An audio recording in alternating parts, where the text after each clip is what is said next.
you treat pediatric patients with these very specialized forms of care. Well, I feel very fortunate to be able to pick up on the survivorship theme that was discussed at the beginning of this program. I had leukemia a little over 5 years ago, and the experience took what was or has always been a real professional commitment and passion and turned it into a personal and family experience and a personal and family commitment to really move the field forward. And I am fortunate to have benefited actually from precision therapy myself. I had the gene mutation that was driving my leukemia was identified, and I got a transplant and a drug that counteracts that. And I don't know if that's why I'm here 5 years later, but I do think,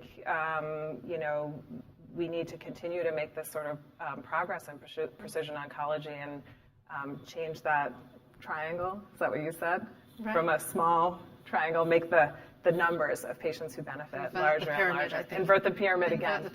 And help a larger number of patients with precision oncology. I think it's really important, and to follow on your previous remarks, to think about the entire continuum as opposed to sort of having these silos where pediatric oncology is one part of the story. Adult oncology operates in a completely different space. We have to understand that we can learn a lot from each other.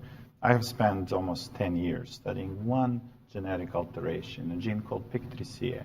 It happens to be the most common actionable alteration in estrogen receptor-driven breast cancer. Interestingly, though, the same mutation in children is associated with so-called overgrowth syndromes, with vascular malformation, not necessarily cancer.